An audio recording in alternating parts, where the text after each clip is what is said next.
Correre. Non ti preoccupare, va. Ti sei fatto grande. È tempo di guardare il futuro. Non fare da grande. Io penso un po' alla felicità, Fabio. Tu no? Cerita dimulai dengan latar sebuah pemandangan indah di tepi laut, tepatnya di sebuah kota kecil bernama Quote Napi yang terletak di Italia Selatan, pada era tahun 1900-an. Di tengah suasana itu, muncul seorang wanita bernama Patricia yang sudah lama menikah, namun belum juga dikaruniai anak. Suaminya bernama Pranggo. Di desa tersebut, ada sebuah kebiasaan atau kepercayaan lokal yang unik. Mereka percaya bahwa jika seorang wanita yang ingin hamil mencium seorang anak kecil yang disebut Miku kecil, maka keinginannya akan lebih mudah terkabul. Osi Santo, seorang pria yang cukup berpengaruh di desa itu, menyarankan Patricia untuk mencium Miku kecil demi harapannya untuk segera hamil. Setelah pulang ke rumah, Patricia dimarahi oleh suaminya, Pranggo, karena pulang terlalu larut. Pranggo bahkan menuduh Patricia berselingkuh. Patricia yang sedang kesal dan kecewa, langsung mengunci diri di kamar. Tak lama kemudian, datanglah kakaknya yang bernama Maria bersama suaminya, Saprio, serta anak mereka yang bernama Pabietto, yang kemudian kita sebut saja dengan nama Fabio. Fabio tampak sangat terkejut saat melihat tubuh Patricia, terutama bagian perutnya, yang membuatnya seolah menyadari sesuatu. Dari sana, cerita pun berkembang. Setelah pertemuan di rumah Patricia, keluarga Fabio kembali menjalani rutinitas seperti biasa. Mereka adalah keluarga sederhana dan tampak bahagia. Fabio sendiri adalah anak yang pendiam dan cenderung tertutup. Ia bahkan tidak memiliki teman dekat dan kerap merasa tersisih di sekolah.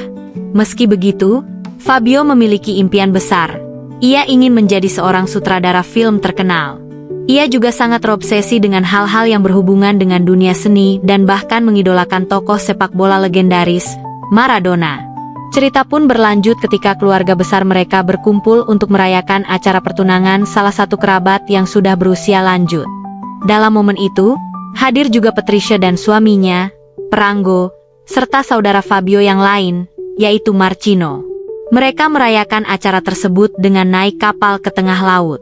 Di sana, seluruh anggota keluarga menikmati waktu bersama dengan berenang dan bermain air. Setelah acara perayaan pertunangan di tengah laut, para anggota keluarga pun bersenang-senang.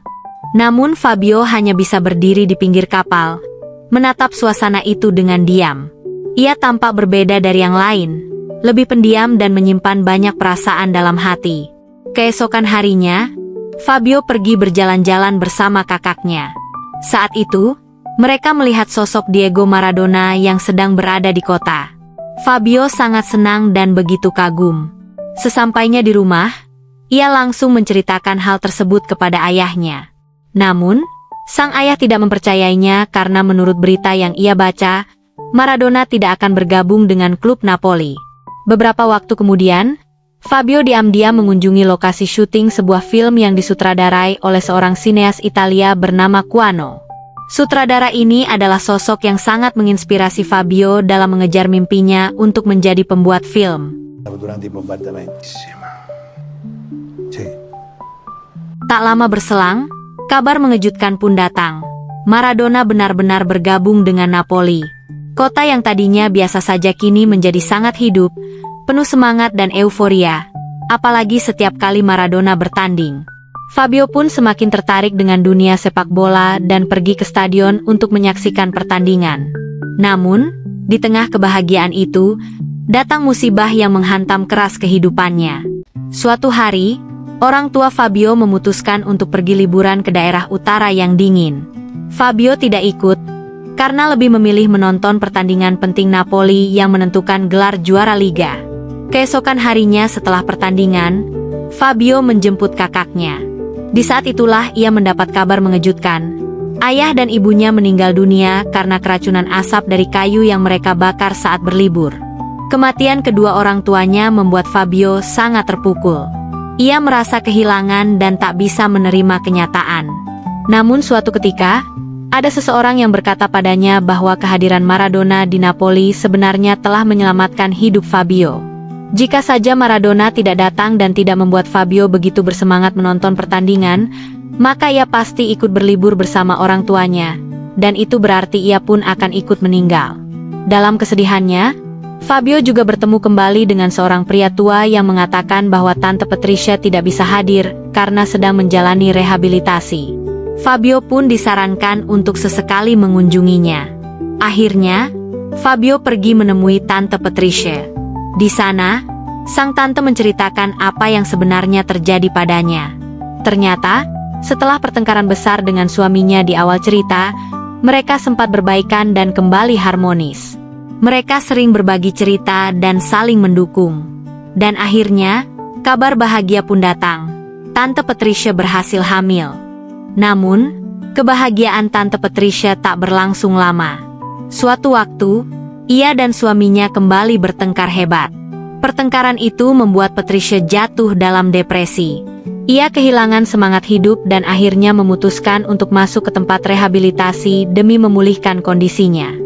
Mendengar kabar bahwa Tante Patricia berhasil hamil, Fabio mulai percaya bahwa kehamilan itu adalah keajaiban, buah dari mukjizat Miku kecil, anak kecil yang dulu sempat dicium oleh Patricia demi harapan bisa hamil.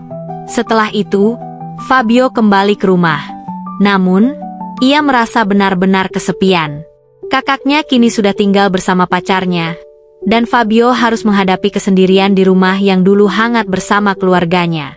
Di tengah kesepiannya, Fabio tiba-tiba dipanggil oleh seorang tetangga, seorang nenek tua yang dikenal sebagai Baronesa. Nenek ini menunjukkan perhatian besar kepada Fabio dan ingin membantunya kembali bangkit setelah kehilangan orang tuanya. Baronesa bahkan memberikan sebagian harta miliknya kepada Fabio agar ia bisa mengejar cita-citanya sejak dulu, menjadi seorang sutradara film. Baronesa juga mengajak Fabio mengunjungi banyak tempat, agar ia bisa melihat dunia luar dan memperluas wawasannya. Namun kebersamaan mereka tidak bertahan lama. Lambat laun, uang Fabio hampir habis, dan tanpa dukungan yang jelas, ia harus mulai memikirkan cara untuk bertahan hidup. Karena tekanan hidup yang makin berat, Fabio pun akhirnya berpisah dengan kakaknya. Mereka memilih menjalani hidup masing-masing. Sementara itu, sahabat Fabio, Arma, juga harus menghadapi masalah serius. Ia dikejar-kejar polisi karena terlibat dalam kasus penyelundupan rokok. Walau hidup makin sulit, Fabio tetap setia pada mimpinya. Ia sering menonton teater dan film, karena itu membuatnya tetap merasa hidup. Dari dunia seni itulah akhirnya ia dipertemukan dengan seorang tokoh penting bernama Antonio. Fabio pun memberanikan diri untuk memohon agar bisa belajar langsung dari Antonio. Meskipun awalnya tak langsung diterima, Fabio tetap menunjukkan niat yang kuat. Ia bahkan rela mengorbankan waktunya, hanya untuk sesekali bisa belajar dari sang maestro film tersebut. Singkat cerita, tim sepak bola Napoli akhirnya berhasil menjuarai Liga Italia bersama Maradona.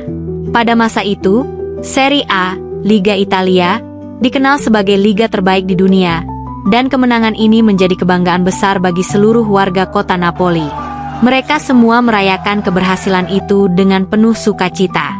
Namun, berbeda dengan orang-orang lainnya, Fabio justru merasa hampa. Ia masih terjebak dalam kesedihan dan ketidakjelasan arah hidupnya. Di tengah euforia kota yang sedang berpesta, ia justru merenung dan memikirkan masa depannya. Akhirnya, Fabio pun membuat keputusan besar. Ia memutuskan untuk pergi ke kota Roma demi mengejar cita-citanya sebagai seorang sutradara hebat. Baginya, Roma adalah tempat harapan baru, berbeda dengan Napoli yang kini hanya meninggalkan kenangan pahit. Dalam perjalanannya menuju Roma, Fabio merenungi masa kecilnya, peristiwa-peristiwa yang membentuknya, dan segala mimpi yang belum sempat terwujud. Cerita pun ditutup dengan tayangan film The Hand of God 2021, yang menggambarkan seluruh perjalanan emosional dan spiritual Fabio. Film ini menyampaikan pesan tentang kehilangan, harapan, dan pencarian jati diri. Terima kasih sudah menyimak kisah ini. Mohon maaf jika ada kekurangan. Sampai jumpa di video atau cerita selanjutnya. See you next time and bye-bye.